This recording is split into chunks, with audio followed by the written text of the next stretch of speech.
Dreading this one.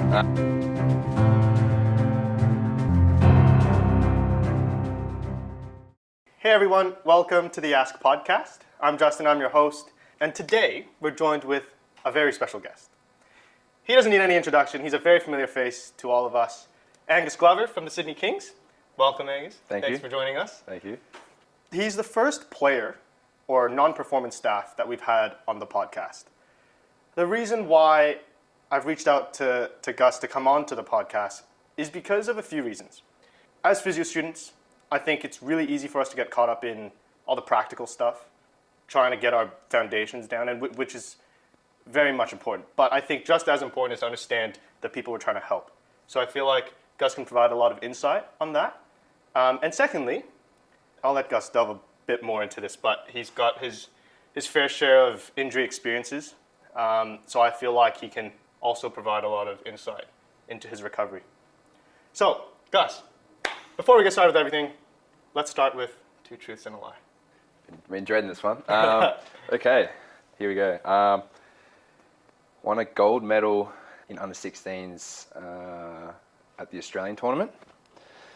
I averaged 50 playing cricket, representative cricket in under 12s, and my handicap in golf I managed to get down to was 14. That's so specific. Okay.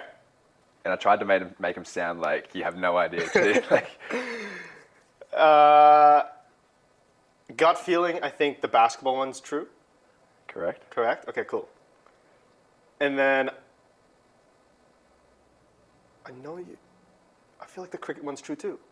You are correct, yeah. Yeah, there we go. My first win. I never got my handicap down that low. I just based off the fact that you talk so much about cricket in practice, Yeah, I'm fair like, enough. that's got to be true. Fair enough. You never hear me talk about golfing? A little bit. Less, though. Yeah. Less. Cricket a lot. Yeah.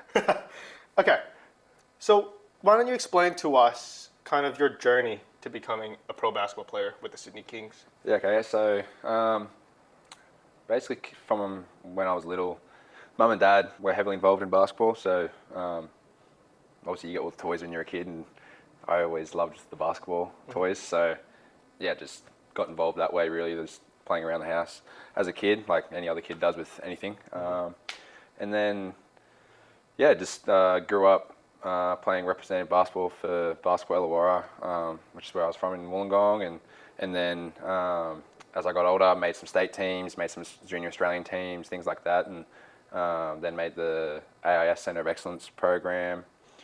And then, yeah, decided to turn pro and play 3 years in Illawarra with the Illawarra Hawks. And then, yeah, moved up here 3 years ago now to the Sydney Kings, where, yeah, obviously a lot of success has happened up here, but yeah, I guess that's the short little spiel. Okay. Where did cricket and all those other sports fit into this picture? I was one of those kids that hated going to school, I guess you could say. So I was always very sporty, but just I really wanted to try getting my hands on anything and everything to get more days off school. Yeah. But then on top of that, Dad was playing a lot of golf, so I got into golf with him, and I've always been into cricket, so I got into cricket as well, athletics, AFL, a bunch of sports. Probably the two better ones was obviously basketball and cricket. And then, yeah, around, I think I was 15 years old, I probably could have continued to play a couple of sports, but decided to go down the path of basketball just as my one sport and really focus on it, so I could try and make a living out of it, really, yeah. What went into that decision of choosing basketball? It was probably probably because I loved it the most. Yeah, a bunch of things as well. Like, sounds a bit stupid, but it's the one sport when it's raining you can still play. Yeah. In saying that, getting muddy was fun as hell too. So, but yeah, no, I think it was the game I loved the most. A bunch of family were involved in basketball. My dad's uncle, Gordy McLeod, played for the Australian team back in the 70s and 80s, and coached in the NBL for multiple years. So yeah, it's always been in the family basketball. So I've just thought that was something I've always wanted to do going forward. Yeah, cool. What about any goals that you have within the profession? was lucky enough to tick off playing for my country at the senior level. So just before COVID hit, I was lucky enough to put on the Australian Booms jersey up in Brisbane for 2 games. But I want to now, the next goal for me is whether that's an Olympics or a World Championship, try and get to that level. And another goal is, anyone wants to play in the NBA, right? So no matter how old you are, I think you should strive for the highest level in our sport, in any sport really. But yeah, I feel I've still got plenty of good basketball ahead of me, so that's definitely a goal of mine. And yeah, obviously the current goal right now is to try and win back-to-back championships starting Friday. Yeah, absolutely. We'll touch back on the championship, the run that we're going on. But you spoke on the NBA. Have you ever had any experiences within the NBA circle? That can be camps or anything like that. So when I was, I can't remember the age now, but I'm going to say it was 2016 or 17. I made the Nike Hoop Summit. So what that is they pick the top 12 athletes all over the world to play against the top 12 athletes in the USA at an under 18s level. And so they basically send you over for a week. You're covered in gear with Nike. You get bags of Nike, everything like that. It's a super professional thing over there, and yeah, you just train with your team for basically a week, and you get to play against the USA at the end of it. Unfortunately, as we'll touch on later, I suppose is obviously my injury history. I did an ACL over there midweek in front of a bunch of NBA scouts and GMs, so that wasn't ideal. But I mean, before the injury, I was shooting the hell out of the ball, just having one of those weeks, and obviously it was a great week to have. The way I was shooting it, and yeah, I remember just I had some scouts and things like that show some interest in me then, and yeah, just obviously my injury history, haven't been on the court very very much since then. Obviously the last couple of years have been a lot better, and but yeah, that was kind of my first taste of like being in that NBA environment or having NBA scouts or things, people watching me really. Yeah, so yeah. Is NBA interest fluid? Just what I mean by that question is, obviously you're playing for the Sydney Kings here in the NBL, but just generally, like, is the player communication with NBA scouts and GMs and stuff always going? Yeah, I'd say so. Like, I think you look at someone in our team like a Xavier Cooks. I think he's an NBA player. A lot of the guys in the league think he's an NBA player, and I mean, we have agents to do that job for us, really. So whilst we're playing, the agents all deal with that stuff, and we obviously worry about playing. So there's been a lot of talk about someone like Xavier Cooks about going over there, and I think he can obviously go over there. But a lot of times I think, it's fluid, but I think we don't probably get to speak too much compared to what an agent would. Unless it's getting really serious, I think. Gotcha. Cool. Let's step away from that topic real quick and talk about this championship run. You mentioned it's been a pretty successful few seasons here. I'm lucky enough to kind of hop in midway through last year to kind of get a glimpse of it. But in your perspective, what's made the past couple of years so successful? A bunch of things, really. I think when you get to go to work, and our work's pretty fun enough as it is playing basketball, but when you come in and it's an enjoyable session and it's a group of guys you want to be around, and that extends from the playing group to the coaching staff to the medical staff to everyone. Like, it's such a fun place to come to work. We joke around a lot, which probably helps with that side of things, but honestly I think it's the work ethic that the group has. I think Chase has come in and really brought his style of play to our team, and it suits a lot of us, as it's probably shown, I guess, winning last year and being in the hunt again this year. But yeah, I mean, to be fair, I think the guys' work ethic to just want to continue to get better and continue to strive to win championships. It's hard enough to win a championship in any sport, but to have a chance to go back-to-back's even harder.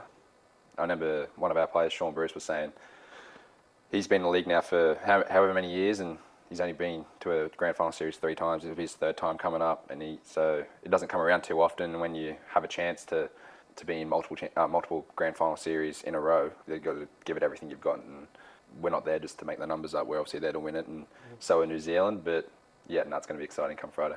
Yeah, for sure. What was last year's championship run like? Definitely different to this year, obviously. Last year had a lot of injuries to start the year. Weren't playing our best basketball for a long periods of time, and I think it was we got Ian Clark in, who obviously NBA veteran, played with Golden State Warriors, everything like that. Top guy. Brought him in, and he didn't play the Brisbane game, which basically was the day he landed.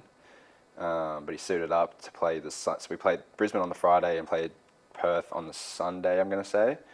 And tough day at the office. We weren't playing too well. Got our noses in front at the end of the game, and I still remember Jalen missed the free throw. I tap at the Jalen throws at the Jarrell, and Jarrell hits the buzzer beater layup. And Jalen also had that ferocious dunk on like 3 people. It's on YouTube, so watch it if you haven't. But yeah, I think that was a turning point really for us, that weekend in Hull. So we know we could grind out a win if we weren't playing our best, and then insert Ian Clark on Sunday, and we go bang against a pretty good Perth Wildcats team. And then I guess the rest of that season we just had that same switch, and we went on to win, I think, 13 straight. And then I don't know what the record was on the road, because it continued into this year with the road wins, but we didn't lose a road game for the second half of the season, including the final series. So yeah, from where it started to where it finished was, all the guys definitely celebrated that championship hard. Whereas this year we've kind of been on top the whole year, so it's been a different year for sure. Mm-hmm. Yeah, that was nuts midway through last season, because I didn't see the start of it, but obviously getting a glimpse of kind of that win streak, my perspective was very different. I was just overwhelmed. But as a player, where are you? Where's your headspace in the midst of a win streak like that? Oh, it sounds cliche, and our media guy hates us saying it, but you'd want to take one game at a time. Mm-hmm. You can't look too ahead. You can't look what's happened in the past. You really need to worry about what's in front of you, the opponent in front of you, and that's what we did. Like I said, it sounds cliche, but yeah, I think we did a really good job of just being in the moment as well, and appreciating. I think one thing we did appreciate was what we did at the end of the year in terms of the win streak and the road wins. It's hard to win on the road enough as it is in this league, but to win 7 or 8, I think it started at last year, or 9, whatever it was, in a row on the road. Yeah, we definitely cherished it, I guess, and obviously when you sit back at the end of the season and have a couple of beers with everyone and things like that, those are the moments you think of really, seeing what it was at the start, and then obviously that switch changing that weekend when we played that double header, and from there it was it's just a fun group to be around for sure. Yeah. The player return was a little bit different last season to this season. Yep. Lost a few big name players, Jalen Adams, Ian Clark, Drell, but a lot of the core guys still stayed. Yourself, Deej, Zave, but you had to bring in new people to, I guess, fill in those gaps. What is that like, kind of getting adjusted to new teammates in the midst of trying to go win a second championship? Yep. And how does that affect the culture at all? I think, obviously last year we had the luxury of Ian Clark, Jarrell and Jalen, but the guys we brought in this year have been unbelievable for us, I think. And I mean, we're going back to the grand final series for a reason, but I think a big thing was, obviously Chase was new last year. We had a lot of new guys in the group last year. New style of play, whereas this year Chase was returning, a core group was returning, so we helped. I think one thing that we did really well was we helped the new guys that came in get up to speed with where we were at last year, almost with our work ethic and how we attack things, the X's and O's side of things, everything you could think of, just to help them bring it up to speed. And I think we were obviously a lot more ahead this year than what we were last year because of that. But I think that was the main reason. And then you add someone in like Geordie, who has been at this club since he's been in the NBL, but he broke his foot last year, so he didn't play a single game in the NBL, but he was with the group all year. So as much as he's a part of the core group, he's almost like a new player for Chase to play with. So that was exciting, but for him to also be around, it was also another piece of the puzzle that could help these guys that came in get up to speed as well. Yeah, absolutely. At the time of this recording, we're about 2 to 3 days from Game 1 of the 23 finals. What is the mood, the vibe like in the locker room as a player? Yeah. And just how do you feel about being in this position again? Yeah, well, first thing that comes to mind is grateful. like I said before, you don't know how many times you get to play in a grand final series. But yeah, no, I think the mood around the group right now is, yeah, obviously we're very excited and appreciative of the opportunity. One thing I think last year compared to this year was we went straight from basically the semi-finals and maybe had a 3 or 4 day break into the grand final. This year it's a 12-day break between our game 3 semi-final and game 1 because of the FIBA break. So what happens is every league around the world has to pause to play international games to work out a World Cup qualification, or it could be an Asia Cup qualification, or whatever it is. So yeah, I think one thing we've done well is we've stayed relaxed. Obviously, if you think about the game too far out, you can get mentally fatigued, I think, and we've done a good job of just getting after it at training, enjoying the process, and yeah, just being grateful for it. And obviously this week, as you've seen, we get a lot more locked in to the opposition and the game, and whereas last week I think just enjoying being around each other and enjoying having this opportunity to go for another championship. Mm-hmm. There's one thing that I noticed, and it's just from my perspective, it feels like you guys are at each other at practice a lot more. There's a lot of chirping. One image that just sits in my head now is Dee's yesterday's this face of just disgust and anger. In practice, but then off the court, you're all happy and like you're chilling and stuff. But how are you guys able to distinguish that as teammates? I think it's white line fever. I think like you just want to go out there and win. A lot of us play against each other in the off season, so yeah, you're friends, but you want to get the better of that person that you're playing against, and you want to do everything you can to win. We chart wins, like training wins, every time we scrimmage. So it's always important to try and be up the top of that. And Chase normally gives out an award at the end of the year for whoever's up the top. So yeah, I guess it's just pride. You want to continue to get better, but also push the person that you're going up against to get better. Mm-hmm.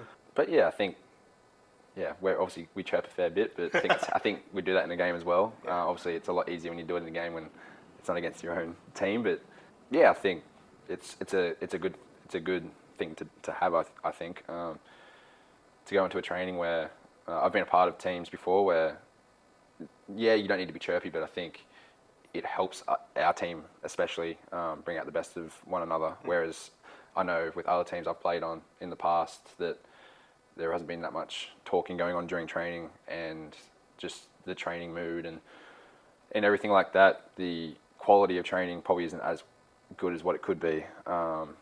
So yeah, I know for sure if someone like a Sean Bruce is talking to me, I'm trying to go extra hard to get him back, and he's definitely a chirper. But yeah, I mean, like you said yesterday, you saw everyone chirp. So yeah, that's just the group we have, and as soon as training's done, we all want to kiss and make up. And yeah, but I think that's obviously a really good sign of how tight we are as a group, though, too. That yeah, we can chirp at each other, but we're so good off the court with each other that we don't care if you want to chirp on the court, like let it go. So yeah, it's good. Yeah. Okay. We can't talk about your career without touching on the injury history, the path you had to take. I think one quote, if you don't mind me sharing this, that's really stuck with me is when someone talks about and gives you acknowledgement of the path that you had to take, it still gets you emotional. Yeah. Yeah. And I think that speaks a lot of the journey you had to go through and how much fight you had to have to push through. Could you walk us through the injury history? You talked a bit about the ACL, but I guess from your first major injury up until now, you got some niggly ones as well. Yeah. Yeah, I mean, you probably see on camera I've got scars everywhere. But, so did my first ACL. So first of all, like, I was 16 at the time and just came back from playing under 19s World Championships in Greece. So I'm at the top of the world, and then I get a scholarship to go to Canberra, and about a month in, first ACL goes in my right knee. So yeah, you can go from on top of the world to feeling like absolute garbage real quick. Yeah, that one was obviously the unknown, not knowing what was lying ahead of me.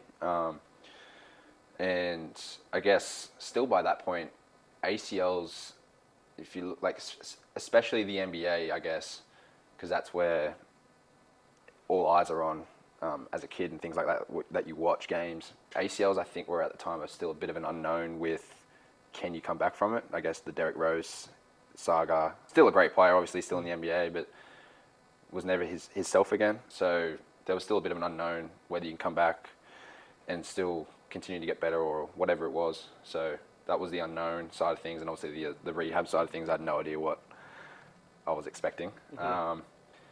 So different surgeons also have different opinions. So once I get onto the other couple, this one, we decided to wait a month and try and strengthen everything up around it to try and limit the muscle loss after surgery. So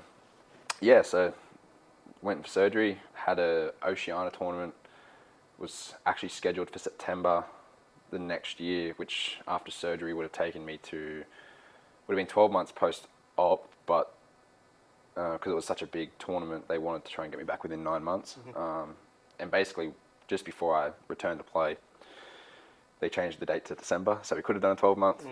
And a lot of, especially during my rehab, a lot of physios and strength conditioning coaches say when you're young, 12 months is the best rehab, because as much as you can come back at 9 months and play, the ACL is still obviously getting stronger between 9 and 12. So yeah, that leg's been fine basically ever since, and got back to playing and played the Oceania tournament, everything like that. And then the second one probably 4 months later after December, it was April, so that's 4 months. That was good. So that was the second ACL that went with in Portland. So that was probably the hardest one, because Dad and my junior coach was actually flying over at the time, so they had no idea what was going on. They were just happy to obviously be coming over to watch me play, and Mum was on the other side of the world, still in Australia, bawling her eyes out. My partner Kira, same thing, on the other side of the world. Yeah, that wasn't ideal, and obviously in America they do things a little differently, where you can only get diagnosed with an ACL tear by a doctor. You can't, like a physio can't diagnose it. So yeah, I guess I've done the knee during a midweek training session, 2 days out from the game, and we go get the MRI that night. And then we had the appointment the next day, I think at 2:00 in the afternoon, and they had a team training that morning. So I told the sports trainer, take me up, try and get me out there. The pain wasn't that bad actually on that knee. So yeah, 10 minutes I've tried to plan off it, and I've just basically collapsed to the ground. And I was like, I kind of know what I've done here now. Do I really need to go to the doctors now? But still went there and confirmed it. Tried to argue that it wasn't. That was heartbreaking. I remember then and there I wanted to go home. Didn't want to stay for the game. Then Kira changed my mind. And probably the best decision I've ever done, to be honest. One, because Nike looked after me like crazy. Food, taking me out everywhere. The Nike World Headquarters is based in Portland, so because I was going pro, I got all this free clothes, everything like that, so it was unreal. They looked after me really well, so I guess that was the one perk of actually hurting myself over there. But come back, I'm on crutches. I still never forget, one crutch weighed more than the other, so I'm injured in, I think it was San Fran on the way back, and couldn't walk through the security gate, because that's when after a couple flights it's swollen up and stiff and everything like that, as you would know. They forced me to take the crutches apart, and I'm like, there's nothing in it, like, come on. Like, I'm not faking injury here to have something in there, but anyway, so they do it, and then obviously we land in Sydney, and Mum's there waiting for me. Mum breaks the rules and comes in the wrong way as I guess any mum would though, when their kid's on the other side of the world and you haven't seen them and they've been injured. So and then second surgery happened, and 7 months in, so I was with Illawarra at the time. Won't go into why I was working outside of the organisation, because, well, I can, but DPs back then basically got paid nothing, so I had to go out and earn extra money, just one day at work, I was helping athletes with a disability at basketball, and there was a leak in the roof or water on the court because it was pouring down rain outside, and I've just gone to get out of the way of someone running at me, so I just moved across and didn't see the water there, slipped, and the ACL is gone again, and I knew that feeling straight away. So that was 7 months in, so I wasn't even back playing yet. So that was, even though the second one was the hardest, that one was also pretty tough. Was that 7 months post-op? Op, yeah. So it's not obviously very strong at the time, but we found out. Went to a new surgeon in Sydney. So my first two surgeons were in Canberra. Found out. So you know how an ACL is meant to sit like that. It was closer to straight. Okay. So it was in the wrong spot basically anyway. So I would have come back and played one game, and it was probably going to go anyway. So blessing in disguise, probably happened at not a bad time, because honestly I think if I did tear the ACL in a game or a training session, my career would have been done then and there, because also people see it differently as, you know, you do it in basketball, you don't, you know what I mean? So yeah, that one was a very different rehab. So yeah, that was interesting. So they took everything out of the knee. So my old surgeon in Canberra used bigger screws, and my new surgeon used these smaller screws. So they had to take everything out, and basically they put toothpaste, as the surgeons like to call it, but artificial bone in those keyholes. Let that heal for 6 months without an ACL. So I could still lift weights, do everything like that. So I actually had meaty legs for a change, because that's all I did. But yeah, so let that heal for 6 months. You go get a X-ray to see if the bone's healed, so you can go in and get the operation. And being a basketballer, they tend to use hamstrings in Australia as well, but obviously for basketball, hamstrings is the best method. And obviously I didn't have a hamstring to use because I've used both of them prior. So the surgeon turned straight to Dad, and Dad, before the surgeon even spoke, said, "Yeah, I'll do it." So forever grateful for him, obviously. So he jokes every time I score, he owns 50% of the points. And basically 50% of the stats is his. So, but that was a nuts rehab for sure. So he's gone in 30 minutes before I do. He hasn't been under since he was a kid, so he's nervous and everything like that. And I'm sitting there going, "Bring it on!" Like, I want to be under. Yeah. It's the best sleep. But yeah, so for once my hamstring wasn't that bad, obviously after surgery. So my knee felt pretty good because it was artificial bone, so pain wasn't too bad. Yeah, so then started rehab. Took 12 months. So when you think about it, 7 months, 6 months, and then 12 months, there's 2 years of not playing basketball at all. Yeah, that was not fun at all. And I guess nowhere near as bad, but during the COVID year of the NBL a couple of years ago, thought I did my ACL in a game. They'll teach me trying to lean on a Nate Jarway who weighs about 120, 130 kilos. Felt the same mechanism as I always done. Felt a pop, all that. I've naturally got loose knees anyway. When you do it's called a Lockman's test, right? Lockman's test. So naturally felt loose, but couldn't feel anything on that one. So Simon said, our physio at the time, thought I'd done it. Yeah, then and there, I thought my career was done again. Get the MRI. Well, actually the next day we flew to Brisbane, got the MRI done. And I'm being kind of stupid on my leg, thinking, who cares, it's done. Like, I'm just mucking around now on crutches and doing stupid things. Simon calls me into the team room at 10 o'clock at night or whatever it was, got the MRI results. Partial ACL tear and a fracture on the side of my knee.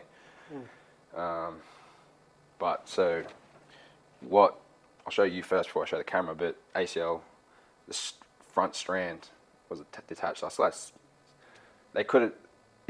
they're also using that as 75% is still attached, but it was probably more attached. So that's the strand, 25% of it's dangling away, so it's naturally looser as well. What they did for that one was sat in a brace at 30 degrees for 2 weeks, took the brace off and couldn't not move my leg. But what that allows it to do, is scar tissue built up that back. So, which is remarkable how the body can heal itself like that. But yeah, so that was relatively good early on in terms of the pain.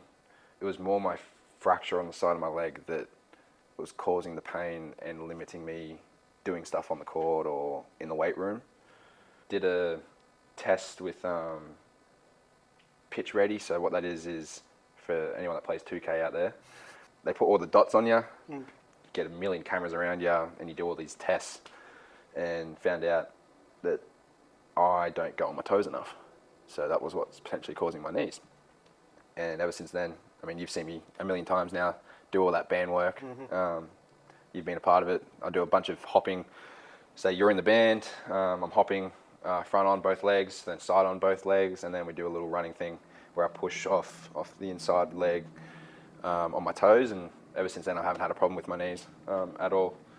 So there's a lot that's I've changed, I guess, over the years. Learning more about the injuries. Yeah, I guess obviously growing up and being smarter as well. Now that I'm 24, I'm not 16 anymore. Where every 16, 17, 18-year-old feels bulletproof even after a long-term injury. So yeah, I guess that's a very long story of the journey, and hopefully no more. Yeah. Now. Thanks so much for sharing that story. It's all good. We'll take a break here, and we'll come back and talk a bit more about the ACLs. Sounds good. Alrighty. When you hurt your ACL all 4 separate times, 3 full ones, 1 partial one, what was the mechanisms like, and what did it feel for you? So mechanism, I guess I touched on it briefly before, but I try and change direction a lot, whether that's bumping into a player or trying to move outside my cylinder of my person on my heel. So yeah, I guess like being more on the balls of your foot. If you get bumped, for example, if you bump me, my body will go this way, my knee can go that way too, or it will make me go a different direction. Whereas I think my first one, I heel, got pushed, hip goes, torso goes this way, hips go that way. When you're on your heel, you can only go one way. So that obviously causes the injury. And yeah, pretty similar each time. I guess the first time was more of I actually tried to do, if anyone remembers Rajon Rondo, he used to do that little famous, like try and fake it, going to the rim, reverse pivot and do a little hook shot. I tried to do that on a 7-foot dude and stopped, landed, same thing happened. Yeah, just knee caved in, hips go one way, torso goes the other. Second one at the Hoop Summit, pretty similar to be honest. Actually came off an on-ball though, was outside my person, which you're allowed to be, just not on your heel, I guess, like what I am, or was. Tried to make this little pass, someone's bumped me on my hip, body goes, same thing. Third one, obviously I touched on, I just slipped on water. That was probably going to happen regardless with where the ACL was sitting, and yeah, probably couldn't really get out of that one. Guess it wasn't really my fault, I guess, mechanism-wise. And then the fourth one, same thing. I was on my heel, going up against a 130 kilo, which I don't recommend doing. Yeah, same thing happened, just body wants to go one way, hips want to go another, and same with the knee. But in terms of the feeling, I guess, of all of them, first one, definitely, you feel a rip on all of them, like this slow, painful rip feeling, but that one kind of went pretty quick. All you feel is this rip and pop, and that one probably was the most painful as well because it was in the middle of winter in Melbourne. And we all thought at the time I broke my leg because me being 16 at the time, you don't really understand what's going on. So yeah, I was on the ground for a long, long time, which now I look back and think I'm soft. But yeah, so that one, second one, same thing. I never forget, one of the media people in basketball was over there watching me, Australia, and he's filming me on the baseline on the play that I actually tear my ACL, and a bunch of talking going on, shoes squeaking on the court, everything like that. Same feeling, feel the tear and the pop and that slow feeling sensation of it just going. And the funny thing is it goes that way, the tear, but when you actually tear it, it feels like it goes that way. So it's interesting. And then you can actually hear the pop of the ACL in that second one from the baseline. So I'm on the 3-point line. He's probably here to the camera away. And yeah, so he's filming it. You can hear the pop. You hear it? You can literally hear it. Wow. Well, more of a crack than anything. Can you hear it? in the moment? I don't remember hearing that one. The third one I definitely hear. That one just slipping out because it was pretty quiet in that room, in that building too. Like slipping, and all you hear is this crack and that slow ripping sensation going again. The only positive with that one, in terms of straight after, was I could pretty much do everything straight away because I wasn't in that much pain because it was only 7 months in, so it wasn't super strong anyway. And I guess on the angle it was probably helped the pain, I guess, maybe too. Fourth one felt horrendous because how I came down to bump, I was kind of underneath the dude, so it felt like all his weight just went straight onto it, so that felt probably the most painful, to be honest, out of all of them. Okay. It turned out to be the best scenario out of all of them as well. But yeah, the funny thing is, even on that one, though, you still feel that rip, even though majority of the ACL is intact. And that one, I think, I remember doing some research, you can tell me more, but a lot of people that do ACLs do actually get like a little fracture on the outside of their legs anyway, a avulsion fracture or something. Like I thought it was one of those, but it was something a little bit bigger. But yeah, I mean, that was pretty painful because I've never experienced that before as well. So yeah, those are kind of the mechanisms and how they felt each time. Luckily, I haven't felt one of those since, and hopefully never get to feel one of them again. Absolutely. It's interesting that you say it's a slow, like stretching, pulling pop sensation, because it's something that's so like quick and acute. Yeah. And it just it's like a twist and gone. It doesn't feel quick in the time. Okay. So obviously it goes like that in a split second. But say I've done it, and as it's happening, it feels like a lifetime has gone past. It feels that slow. Whereas obviously you watch it happen, or it does happen, and it happens in a split second. So yeah, it's pretty interesting, I guess, how the mind works with that as well. And I don't know if that's because you're the one getting injured or whatever it is, but yeah, it's just this, it feels like this slow, dragged out pain that feels like a lifetime, even though it's a split second. What was the pain like the first couple days between the four of them? Were they quite similar? First one, pretty bad. And it lasted? Yeah, that lasted. I remember, I explained how I was in Canberra for the first, at the Centre of Excellence for the first one.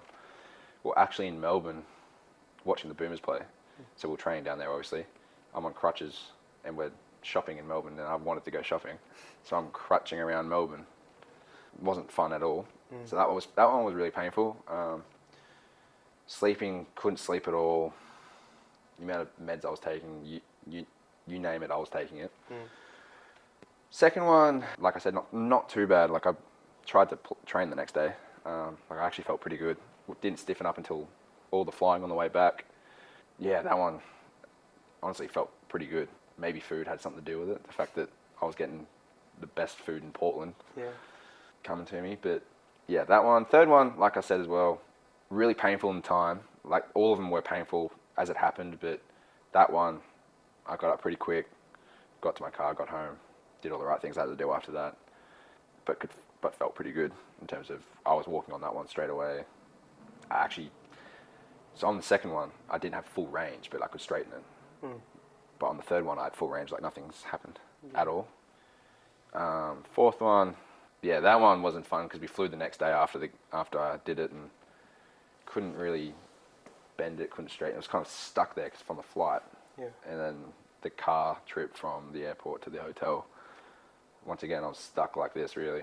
Couldn't really do any of this, but when I got there, like I said, I was doing some stupid stuff trying to straighten it because I didn't care. Well, I thought it was gone. So, yeah, definitely the first one was the worst. Second one, it got progressively less painful on each one, really, yeah. So, probably because I haven't done one in a while. If I ever was to do one, touch wood, it would probably be back to the first one, to be honest. So, yeah. Surgical management is obviously the route that you opted to take, but there, at least recently, there's more options and more research on a non-surgical approach. So you just brace it up and let it heal in certain Good to go. Yeah, through certain ranges. Were you ever presented with that option or a different option to what you took? Definitely not on the first. I wouldn't say. I never got offered it, but so on the first two, I never thought of anything other than surgery. Third one, I think it's dead and buried now, but the Lars experiment that was out there for a while, that man-made ACL, I kind of wanted that in the third one, but they were all like, "You're not having it." I think it only lasts in your knee for like 9 years, and shards of the ACL, if you tear that one, goes into your knee, and your knee's unhealthy basically the rest of your life. And so that got shut down real quick. And then the fourth one, before we got the scans results, thinking obviously it's torn, I was like, can I just play without it? Like just strengthen it and play without it, and was advised, no, you probably need surgery. I guess maybe in a sport like basketball, you probably, maybe in a non-professional environment where you can actually afford to take a long period of time off, it probably would work. But I think with all the cutting, change of directions, contact on your hips, everything like that, I think surgery would be the only way basketballers could probably get it done. But in saying that as well, if you're doing the non-surgical approach as a pro athlete, you're probably better off getting the surgical approach anyway, with the time and everything like that, with how seasons line up anyway. So yeah, that got shut down, I guess, when I was asking for it. Yeah. But I don't know him personally, but I know, I think it's Peter Wallace, for the Penrith Panthers. He played the last couple of years of his NRL career without any ACLs in his knees, and someone in the NBA that doesn't play in the NBA now, he's retired, can't remember the name, but he did the same as well. So it has happened. I know that's basketball, but it has happened. But yeah, I guess I'm happy I've got two working ACLs instead of something that's not sitting in there. Mm-hmm. What are the parties that go into this decision? Yeah, good questions. That's a range of people from obviously myself included, parents, especially when I was younger, parents. The fourth one, if it was, they didn't really get a say. It was kind of all me.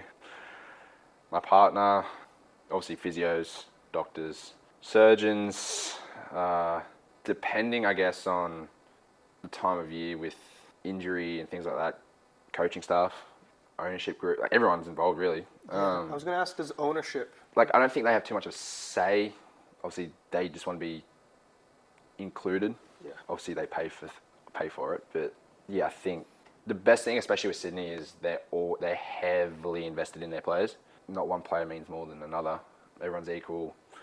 They care for every single player that they have. Yeah, so maybe... So I'm not obviously throwing a team under the bus here, but my old team, who the ownership group isn't there now. The ownership group that got put into voluntary administration, I didn't like him. I can say that now, and I don't care if that's going to piss people off, but that's how it was. But yeah, I mean, the love that Smithy, Paul Kine, Bogues, Luke, Longley, Chris Ponk, everyone at the Kings has for every one of their players, every one of their staff, everything like that. Why wouldn't you want to be a part of this organisation as well? They look after each of their players so well. Yeah, I mean, honestly, if myself or guys that have just had ACL surgeries in Jackson and Iggy, I'm sure those guys all would have reached out to him, or would have asked if they needed help, but they also would have been heavily invested in knowing what was going on with the options that they had with surgery or whatever it is. So, yeah, the ownership group especially, I know how lucky we are at the Kings to have this ownership group, whereas, like I said, some others probably aren't as invested. So just to confirm, at the end of the day, the player's the one that makes the final decision. Yeah. Yes. Players get, I'd say, 90% of the decision. Physio is probably the other 10. Yeah. Mainly because obviously they're the experts, right? Like physios are the experts, doctors, they're all experts. We're just the ones that go, what gets me back on court the quickest, right? So yeah, a lot goes into that. But yeah, no, it's player driven for sure.